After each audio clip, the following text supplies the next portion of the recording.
s'est posé du côté de Besançon et notamment de la salle Proudhon. On est place Granvelle, vous entendez du bruit, c'est normal puisque c'est pas céréales, s'abstenir.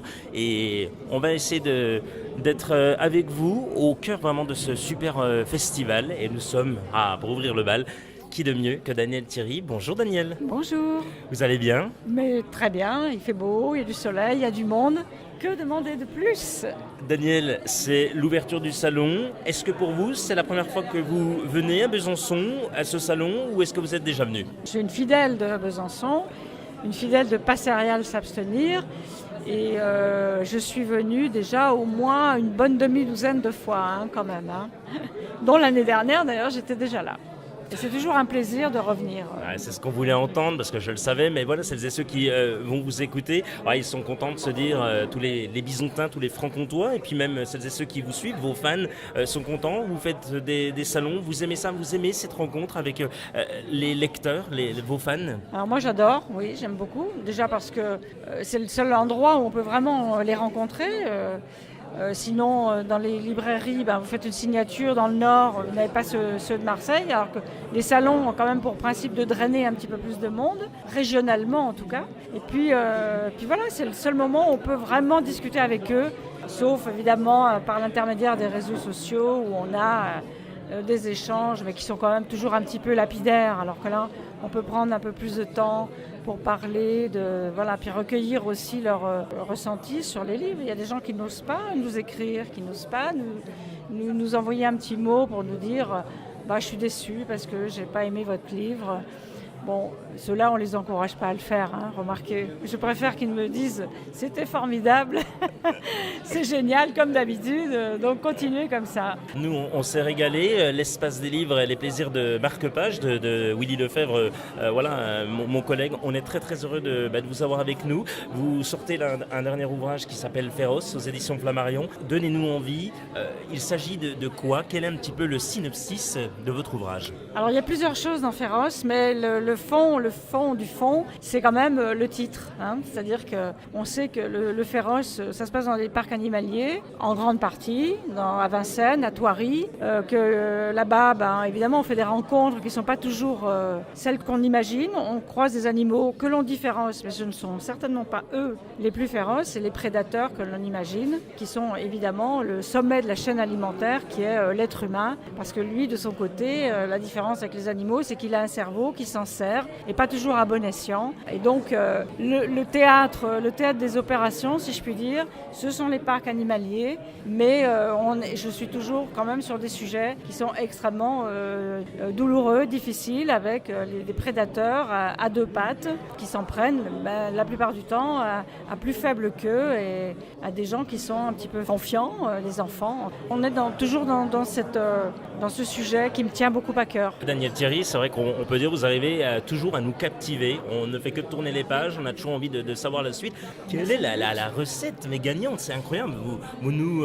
Je vous attrape par le callback. C'est vraiment féroce, ça. Oui, c'est le but. Il y a plusieurs choses dans l'écriture, à mon avis, dans l'écriture de polar. La première, à mon sens, c'est que justement, on attrape le lecteur par le callback et qu'on ne le lâche pas. On ne peut pas le laisser en plan. Donc ça, c'est un vrai travail, c'est un vrai challenge que l'auteur se fixe. C'est-à-dire que moi, quand je lis un bouquin, déjà, il faut que je sois attrapée tout de suite. Si j'ai lu 50 pages et qu'il ne s'est rien passé et que je sens que ça va être comme ça un petit peu tout du long, que ça va ramer, j'ai pas envie, je pose le livre. Donc il faut que le lecteur soit vraiment chopé tout de suite. Et puis qu'ensuite, on l'alimente. C'est-à-dire qu'il y a un petit peu d'enfumage, comme on dirait dans la police. C'est-à-dire qu'on balade un petit peu, bien sûr, on va le manipuler un peu.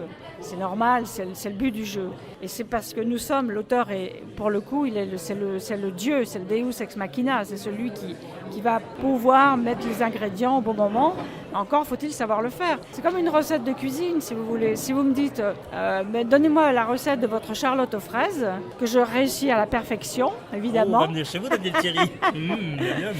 Donc la recette de la charlotte aux fraises, je vais vous la donner, mais quand vous la ferez, elle ne sera pas comme la mienne. Elle ne sera pas aussi bonne que la vôtre. Je ne dis pas qu'elle ne sera pas aussi bonne, je dis qu'elle ne sera pas comme la mienne. Et qu'au fond, finalement, c'est un petit peu ce que l'auteur amène de sa personnalité, sa curiosité aussi. Moi, je suis quelqu'un d'extrêmement curieux, très passionné. Je travaille beaucoup, je fais énormément de recherches. Je creuse chaque sujet, je creuse chaque sillon jusqu'à ce que je sois vraiment satisfaite de ce que j'y ai trouvé. Parfois, je ne le suis pas. Et bon, j'attends, je reviens en arrière. Je me dis non, là, ça va pas du tout. Il faut que tu te fasses un peu plus d'efforts. Donc, tu trouves autre chose. Et ça, c'est comme ça que ça marche. Danielle Terry, dernière question. Qu'est-ce qu'elle aime lire quand elle n'écrit pas, quand elle ne fait pas de recherche, qu'elle n'est pas en mouvement, quand elle se pose, elle prend le temps? Qu'est-ce qu'elle aime lire? Quels sont ses auteurs préférés? Qu'est-ce qu'on peut y retrouver dans sa bibliothèque si on vient là, chez vous, maintenant? Alors, dans ma bibliothèque, il y a plein de choses très différentes, très variées. Je relis très souvent mes classiques. J'adore Stendhal, j'adore les grands auteurs du 19e, les Russes, beaucoup. Et puis je lis des polars parce que je trouve que c'est une littérature aujourd'hui vraiment qui a ses lettres de noblesse. On y trouve de très très grands auteurs, on trouve vraiment des auteurs talentueux. Et puis après, il faut être un petit peu sélectif évidemment, mais je lis aussi beaucoup des petits jeunes qui arrivent sur le marché parce que parfois quand ils ont besoin, et c'est pas tous qui le demandent, mais quand ils ont besoin d'un avis, quand ils ont besoin de conseils, je fais ça beaucoup. Mais j'écris quand même beaucoup plus que je ne lis, je l'avoue. Merci à vous d'avoir été avec nous pour l'Espace des Livres, dans la chronique de Guillaume Sautet, pour les plaisirs de marque-page. Danielle Terry, on vous remercie encore infiniment, on vous souhaite un excellent salon et revenez quand vous le souhaitez à Besançon, vous êtes toujours la bienvenue. Merci beaucoup.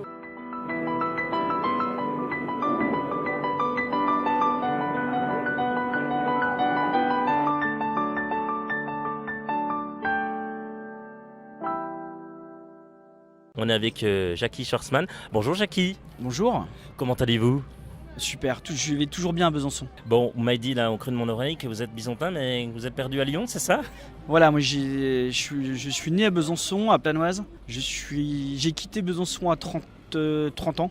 Oui, 33 ans, enfin bref, la trentaine, pour aller à Lyon, puis au Luxembourg, puis retour à Lyon, et j'ambitionne de revenir à Besançon.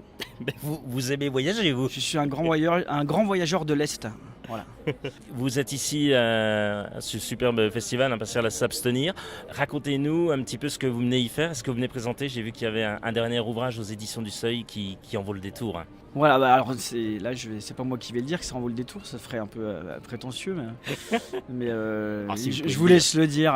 J'en suis sûr qu'il est bien, vous m'avez donné envie hors micro, vous allez nous en raconter un petit peu quelques mots tout à l'heure. Ouais.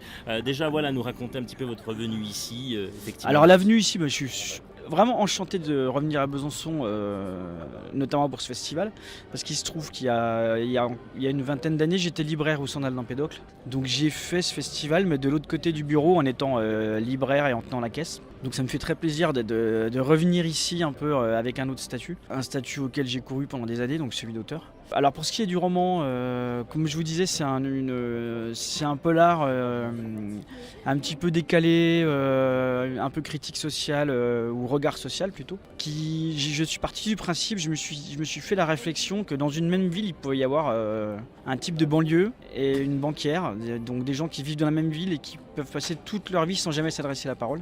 Ils n'ont aucun moyen de se rencontrer. Donc j'en ai pris un de chaque camp et je les ai mis au même endroit et j'ai secoué. Et voilà, et ça donne ce bouquin-là. Donc c'est une cavale entre le mec de banlieue qui a la quarantaine, sa banquière BCBG coincée de droite, voire d'extrême droite, et qui se retrouve suite à un accident de voiture un peu rocambolesque à partir en cavale. Donc ils ont la police à leur trousse, des mecs de banlieue pas très sympas. Du coup ils se retrouvent obligés de s'entraider pour se sortir de cette histoire. Après la réponse, il faut lire l'ouvrage, forcément. Ou me torturer, donc je préfère vous achetiez le bouquin. Une petite question pour s'intéresser à vous. Qu'est-ce que vous aimez lire quels sont vos goûts littéraires là, si on va chez vous, qu'on s'installe, et puis qu'on va devant votre bibliothèque, on va y voir quoi? Alors on va voir Tintin, déjà. Tintin. Voilà. Je taquine un peu.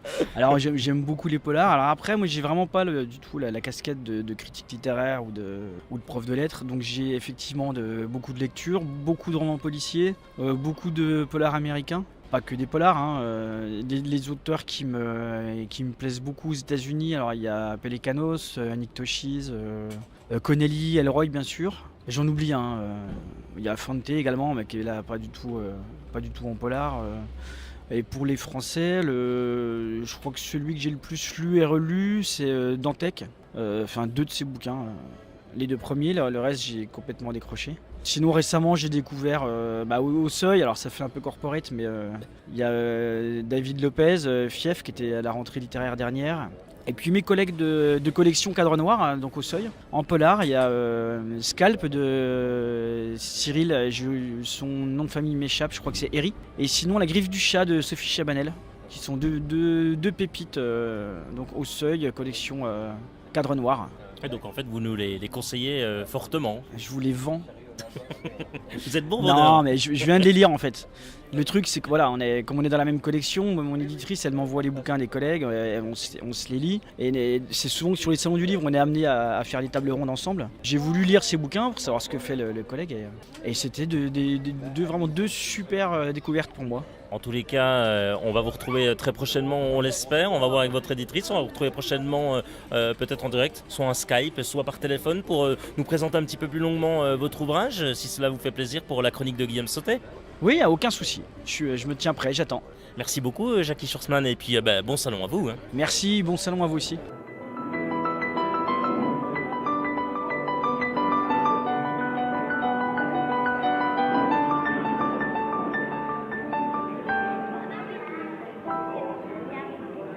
Cette fois-ci, on est encore dehors et là il fait tellement bon et on est avec Sonia Delzangles. Bonjour Sonia. Bonjour. Vous allez bien? Ah, on ne peut mieux avec un tel soleil et puis un tel accueil aussi. Parce que vraiment, on est toujours bien accueillis au Festival des littératures policières de Besançon. Il y a une ambiance conviviale, voilà, toujours la bonne humeur. J'ai déjà testé. Approuvé. Et approuvé, bien sûr. Et c'est la 2e fois. Qu'est-ce que vous aimez, cette rencontre avec les lecteurs? Comme sur chaque salon, en effet, il y a une rencontre avec les lecteurs et puis chaque salon a une âme quand même qui est vraiment caractéristique. Chaque salon est identifiable à quelque chose, justement à son atmosphère et son ambiance. Les salons comme celui-ci en particulier. Vous venez présenter votre dernier ouvrage, Boréal, aux éditions de Noël.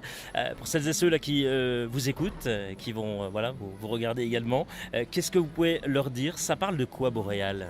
De tellement de choses. C'est un cri de rage aussi, un cri d'alarme sur la menace qui pèse sur notre planète, sur nos espèces, au travers justement d'une intrigue, double intrigue. En fait, j'ai un peu opposé quelque chose qui se passe à Londres, qui touche un des personnages principaux. Ce personnage féminin, Luv Svendsen, va être le lien en fait entre cette vie urbaine, voilà tout ça, et ce qui se passe au Groenland, dans l'immensité glaciaire, donc dans laquelle est prise dans une sorte de huis clos une équipe scientifique à laquelle elle va se joindre parce qu'ils ont fait une découverte surprenante et elle va aider justement cette équipe à élucider ce mystère, mais il y a quelque chose qui plane là-bas, qui est tapi dans ces glaces, et on ne sait pas toujours si la menace vient justement de l'extérieur ou de l'intérieur, puisque toutes ces personnalités fortes sont exacerbées à un moment donné par ce huis clos et par le confinement, dû aux conditions extrêmes aussi, puisqu'on n'est pas à l'abri des prédateurs, on n'est pas à l'abri des tempêtes, et puis on n'est pas à l'abri de soi-même non plus. Sonia Delzangles, l'espace des livres et les plaisirs de marque-page de Willy Lefebvre, on sillonnait un petit peu le salon et on a vu des lecteurs, des fans qui nous disaient Sonia Delzangles, elle a écrit un ouvrage, il est exceptionnel, je vous le conseille, allez-y, lisez-le, dévorez-le, vous allez adorer. Ça fait plaisir quand on est auteur. C'est plus que ça encore, c'est pas seulement le plaisir, mais ça porte vraiment, c'est quelque chose qui nourrit aussi et qui nous propulse aussi vers le prochain roman forcément, parce qu'on se dit que si on a donné un tel plaisir au lecteur, il faut le renouveler et pas seulement justement un plaisir, mais aussi on donne à réfléchir. Et Boréal est aussi un livre de réflexion. Il y a une dimension, je ne veux pas faire peur aux lecteurs qui, eux, cherchent le divertissement en disant dimension philosophique, mais bon, le lecteur verra en même temps que l'action, il y a vraiment une réflexion assez forte. Vous parlez là déjà dans le prochain. Il est déjà en tête, il est déjà en construction. Et ouais. Il est plus qu'en tête, c'est-à-dire qu'il est en cours. Je suis en cours d'écriture actuellement. Il paraîtra en 2019. Bon, la date, alors on la connaît, ça sera 2019. Ça sera... L'année, mais ça sera certainement en mars comme cette année, puisque c'est un livre par an. Vous en êtes au combien? Ouais, on les compte même plus. Si, on les compte quand même. Boréal est le 7e de ma production. C'est déjà énorme, attendez. C'est bien, effectivement, c'est très bien.